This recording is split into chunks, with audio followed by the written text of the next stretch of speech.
எசேக்கியேல் 18ஆம் அதிகாரம். கர்த்தருடைய வார்த்தை எனக்கு உண்டாகி, அவர், பிதாக்கள் திராட்சை காய்களை தின்றார்கள், பிள்ளைகளின் பற்கள் கூசிப்போயின எனும் பழமொழியை நீங்கள் இஸ்ரவேல் தேசத்தை குறித்து சொல்லுகிறது என்ன? இனி இஸ்ரவேலில் இந்த பழமொழியை சொல்வது இல்லை என்பதை என் ஜீவனை கொண்டு சொல்லுகிறேன் என்று கர்த்தராகிய ஆண்டவர் உரைக்கிறார். இதோ, எல்லா ஆத்துமாக்களும் என்னுடையவைகள். தகப்பனின் ஆத்துமா எப்படியோ அப்படியே மகனின் ஆத்துமாவும் என்னுடையது. பாவம் செய்கிற ஆத்துமாவே சாகும்.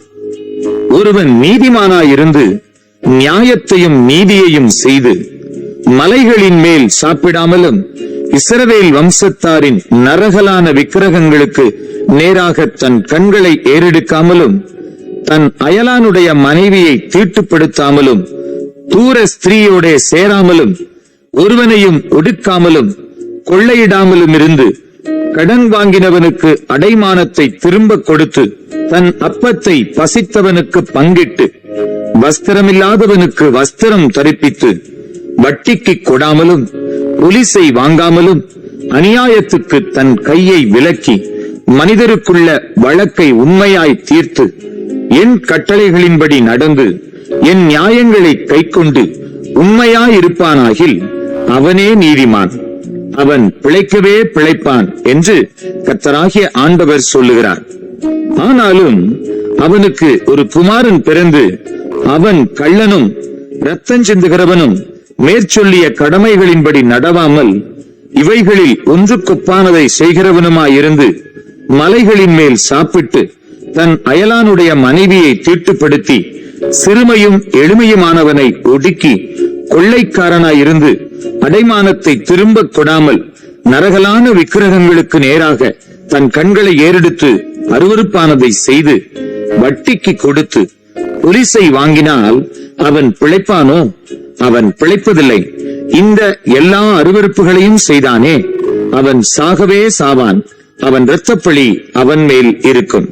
பின்னும் இதோ, அவனுக்கு ஒரு குமாரன் பிறந்து அவன் எசேக்கியேல் தகப்பன் செய்த 16 பாவங்களையும் கண்டு தான் அவைகளின்படி செய்யாதபடி எனக்கு உண்டாகி எச்சரிக்கையாயிருந்து அவன் மலைகளின் மேல் சாப்பிடாமலும் இஸ்ரவேல் வம்சத்தாரின் நரகலான விக்கிரகங்களுக்கு நேர வேண்டியது என்னவென்றால் கண்களை ஏறெடுக்காமலும் கர்த்தராகிய ஆண்டவருடைய மனைவியை தீட்டுச் சொல்லுகிறாமலும் ஆனாதேசமே உற்பத்திக்கும் அடைமானத்தை வைத்துக் கொண்டிராமலும் கொள்ளையிடாமலும் எமோரியன் அப்பத்தை பசித்தவனுக்கு பங்கிட்டு வஸ்திரமில்லாதவனின் வர்த்தமானம் என்னவென்றால் சிறுமையானவன் நாளிலே உண்டாக்காதபடி தன் கையை இல்லை நீ சுத்தமாவலிசையும் வாங்காமலிருந்து என் நியாயங்களின்படி செய்து என் கட்டளைகளில் நடந்தால் அவன் தன் தகப்பனுடைய அக்கிரமத்தின் நிமித்தம் சாகாமல் பிழைக்கவே பிழைப்பான். அவன் தகப்பனோ வென்றால் கொடுமை செய்து சகோதரனை கொள்ளையிட்டு தகாததை தன் ஜனங்களின் நடுவிலே செய்தபடியினால் இதோ, அவன் தன் அக்கிரமத்திலே சாவான். இதப்படி குமாரன் தகப்பனுடைய அக்கிரமத்தை சுமக்கிறதில்லையா என்று நீங்கள் கேட்டால், குமாரன் நியாயத்தையும் நீதியையும் செய்து என் கட்டளைகளை கைக்கொண்டு அவைகளின்படி செய்ததினால் அவன் பிழைக்கவே பிழைப்பான். பாவம் செய்கிற ஆத்துமாவே சாகும்.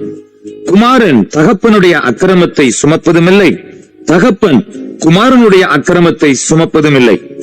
நீதிமானுடைய நீதி அவன் மேல்தான் இருக்கும், துன்மார்க்கனுடைய துன்மார்க்கமும் அவன் மேல்தான் இருக்கும். துன்மார்க்கன் தான் செய்த எல்லா பாவங்களையும் விட்டு திரும்பி என் கட்டளைகளையெல்லாம் கைக்கொண்டு நியாயத்தையும் நீதியையும் செய்வானே ஆகில் அவன் பிழைக்கவே பிழைப்பான், அவன் சாவதில்லை. அவன் செய்த எல்லா மீறுதல்களும் நினைக்கப்படுவதில்லை, அவன் தான் செய்த நீதியிலே பிழைப்பான்.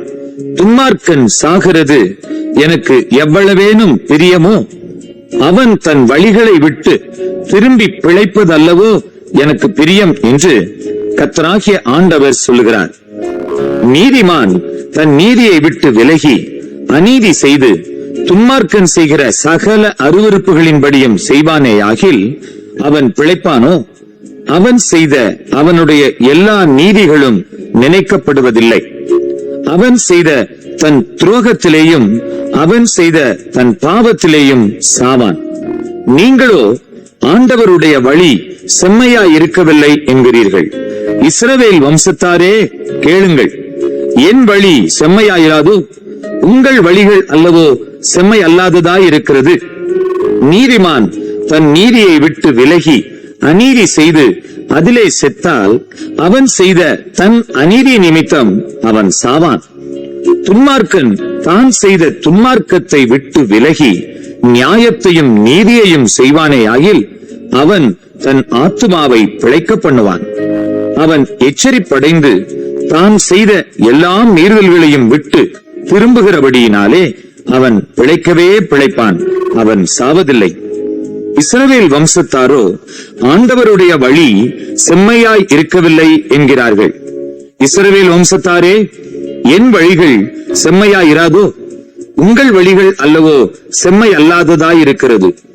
ஆகையால் இஸ்ரவேல் வம்சத்தாரே, நான் உங்களில் அவனவன் வழிகளுக்கு தக்கதாக நியாயம் தீர்ப்பேன் என்று கர்த்தராகிய ஆண்டவர் சொல்லுகிறார். நீங்கள் மனம் திரும்புங்கள், உங்களுடைய எல்லா மீறுதல்களையும் விட்டு திரும்புங்கள். அப்பொழுது அக்கிரமம் உங்கள் கேட்டுக்கு காரணமாயிருப்பதில்லை. நீங்கள் துரோகம் பண்ணின உங்களுடைய எல்லா துரோகங்களையும் உங்கள் மேல் இராதபடிக்கு விலக்கி உங்களுக்கு புது இருதயத்தையும் புது ஆவியையும் உண்டு பண்ணிக் கொள்ளுங்கள். இஸ்ரவேல் வம்சத்தாரே, நீங்கள் ஏன் சாக வேண்டும்? மனம் திரும்புங்கள், அப்பொழுது பிழைப்பீர்கள். சாகிறவனுடைய சாவை நான் விரும்புகிறதில்லை என்று கர்த்தராகிய ஆண்டவர் சொல்லுகிறார்.